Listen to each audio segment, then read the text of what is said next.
Now, Liverpool's huge summer of business continues, and as well as the high-profile signings, some big names have been sold. The club have agreed a deal worth £57 million with Al Hilal for Darwin Núñez, and Arne Slot was asked about the deal today.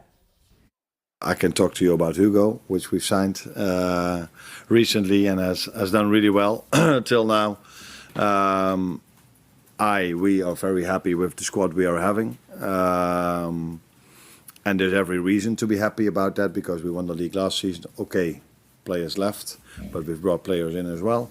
And youngsters are doing good. So at this moment of time, Darwin might leave indeed, but things are not signed yet. So you need to wait maybe a few days before that's completely. There is indeed a chance that he's going to leave. Now, Liverpool's opponents in this Sunday's Community Shield are Crystal Palace. Their manager, Oliver Glasner, has been asked about the futures of Eberechi Eze and Mark Gahey. Eze has been linked with a move to Arsenal, and Glasner says it's just part of being successful. There's been players linked from leaving the club, you know. Eze, there's been a lot of talk about his future. Do you still see him being a Crystal Palace player come the end of this one? He will play on Sunday, definitely. Mark as well. Mark will captain the team. So it's part of success. If you are successful, that means the players performed very well. And then it's then when you are Crystal Palace, this is what happens. Yeah, that maybe bigger clubs are interested in your players. We had this last year, especially with Michael. And it just shows that we have great players in the squad. Yeah. High talented players, and they did very well for Crystal Palace, and then it's normal that there are rumours, there are some speculations, but if you watch the training sessions, they are 100% focused on Crystal Palace. Now, I promised you a sports lawyer. I delivered one. Here we are. Andrew Nixon from Sheridan's. Thanks so much for your time this evening on the Transfer Show, Andrew. Pleasure to be here. Let's get an idea of what goes on behind the scenes with certain transfers. I know you can't comment specifically on this, but I want to start with the big news of the week. It has been Manchester United's deal for Benjamin Šeško. Yeah. What kind of work from a legal perspective would have gone into a deal like that, such a big one? Well, full transparency, I'm actually a United fan, so great to see that deal nearly over the line. Once the agent or the player reps have negotiated the core commercial terms and the clubs have obviously agreed the transfer fee and the transfer fee payment mechanics, then that's when we tend to get involved. And there's really two core components to it. First of all, there's the player's employment contract or the playing contract. And it's important to be clear that largely that contract is pre-baked. It's not capable of being negotiated, save in respect of Schedule 2 of that contract. And that's where I guess we come into the fold and we help the player and his representatives negotiate and also bake those terms into the contract. And obviously that covers a whole range of remuneration aspects in terms of the player wages, in terms of player bonuses, but also in relation to loyalty payments or loyalty bonuses they're sometimes referred to, and also signing on fees. And the second component, which is arguably or often the chunkiest piece of work, is in relation to the player image rights. Under the standard form player contract, certain basic image rights are licensed up the chain to the club, but obviously for a club like Manchester United and signing a player as high profile as Šeško, there'll obviously be a negotiation in relation to the scope of those rights and what Manchester United will be able to do with those rights in terms of their own commercial portfolio. Andrew, you touched on it there, but clearly he's going to be paid very, very well for a move from RB Leipzig to Manchester United. Yeah. You touched on bonuses there. We always hear about these goal bonuses, appearance bonuses, win bonuses. Are those kinds of bonuses still prevalent in modern contracts, or is it more a team ethic where these bonuses are gleaned from? No, I mean, performance pay has always been part of the picture, and in fact it remains prevalent now, and in fact increasingly so, particularly with the advent of data and analytics, I guess, feeding into how these deals are done. But in terms of how Schedule 2 might look of the player contract, yes, there'll be personal and individual performance bonuses around goals. That might be broken down into tiers depending on how many goals are scored in a certain tier. So 10, 10, 10, it tends to be how it works. But also in relation to the loyalty side as well. That tends to be spread across the term of the contract. And as we said at the top of the show or the top of the session, obviously the signing on fee is also a part of that as well. And you touch upon appearance payments, or sometimes referred to as appearance bonuses.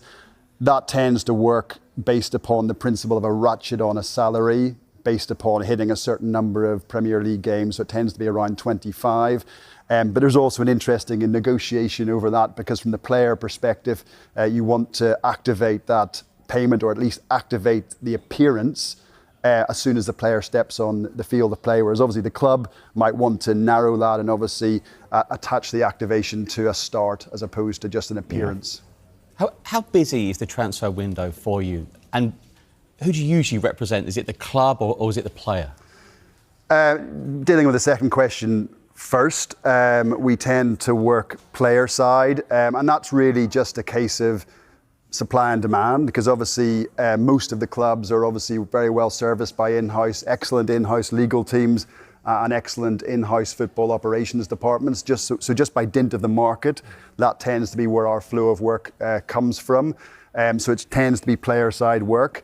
And in terms of how busy we are, yeah, I mean, August is obviously a super busy month, July as well, and it's quite interesting. It does tend to run in phases or waves. You've talked about obviously Liverpool's transfer strategy on the show earlier on, and obviously clubs like that are unencumbered by cash flow issues or issues in respect of PSR are obviously able to go to market and do deals pretty quickly.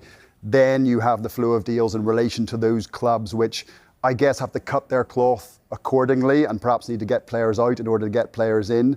And then obviously the third phase tends to be what we would call the 11th hour melee at the end of August, which is obviously getting a number of deals done in a short space of time and meeting the registration deadlines. And that bit is quite interesting, because when you talk about football transfers, and obviously you've talked about it on the show, people tend to think in terms of very high profile players with big image rights deals.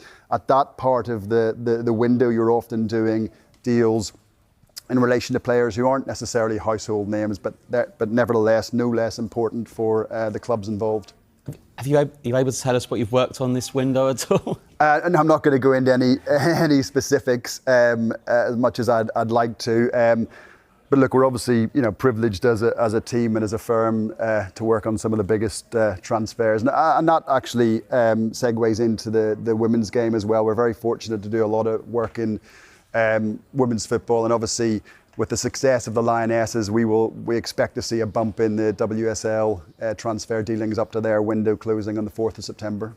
Updates on all the live sport to come, but let's start with this. Manchester United's deal to sign Benjamin Šeško has taken another step forward towards completion today with his medical in Manchester. The deal, which could be worth around £73 million to RB Leipzig, could be completed as early as Saturday. And there's a chance that Šeško could be presented at Old Trafford ahead of United's pre-season game against Fiorentina. We talk about players wanting to play in Europe and Champions Leagues. Man United had none of that to offer.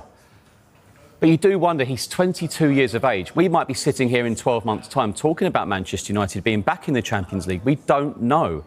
I think it's a thank you to Sir Alex Ferguson, really. I mean, it's Manchester United. It's a historical football club. It's still one of the biggest clubs in world football. And there's that excitement there from Šeško, and I'm sure that's it. Newcastle couldn't have done any more. And I think we've got to say that for Newcastle. They put in big money, big wages, but ultimately he wants to play for Man United. Well, what about outgoings then at Old Trafford? Alejandro Garnacho could be on the move, couldn't he? Chelsea believe that they can sign him for less than United's £50 million asking price. Chelsea have been interested in signing the 21-year-old for more than a year now, but haven't yet made a bid. Garnacho still has 3 years remaining on his contract.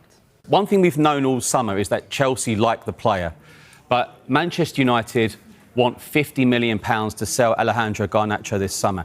It's not as if they don't think he's a good player. It's just, it looks like he needs to move on in terms of maybe the relationship he's got with Ruben Amorim. He was very unhappy with his Europa League final snub. He's made that very public. But the key from Chelsea's point of view, they think they can sign Garnacho for less than Manchester United's asking price. But there hasn't been a bid yet. And going back to Manchester United's side, he's got 3 years remaining on his contract at United. You feel that this probably will get done, but for what price, we'll have to wait and see. Now, Nicholas Jackson has told Chelsea that he wants to consider his options this summer. There have been multiple inquiries about his availability over the summer, and the club would be happy for him to stay if their valuation isn't met. Well, Jackson was left out of tonight's pre-season game against Bayer Leverkusen. Is João Pedro an out-and-out striker? How long will it take Liam Delap? Do you expect Liam Delap to play Saturday, Tuesday in the Champions League, Sunday, Wednesday? I think he'll still play at Chelsea, but does he have that feeling now, like, I don't feel like a... We know what strikers are like. They all like to feel like the number one, and he probably feels like a number three at the moment. I really enjoyed listening to Enzo Maresca last season, and he was quite ruthless. He did it a year ago with Raheem Sterling. Players have moved on. He bought Kiernan Dewsbury Hall. Didn't work out, and he's sort of worked out the players who are ahead of him, but he's still got a good move to Everton. They still got good money, you know, and Chelsea sell well, and I expect them to sell well again if Nicholas Jackson does leave. Who will be Newcastle's first choice striker come the end of the window? Alexander Isak, I should say, continues to be linked with a move away, and the club are turning their attention back to Brentford's Yoane Wissa. That word desperate is where Newcastle are at. Of course, they've got the issues with Alexander Isak. He won't feature here tonight against Espanyol, nor tomorrow in the friendly against Atletico Madrid. As we know, he's been training on his own. And of course, that leaves Newcastle with just one striker in their ranks, and it's young 21-year-old William Asula. So if Isak was to go, Newcastle need two, so it would be Wissa and one more. But so far, any move for Wissa has been protracted. It's been difficult for them to agree a deal with Brentford. I think, one, because Brentford have lost a number of players themselves this summer already, and two, Newcastle have been unable to agree a fee.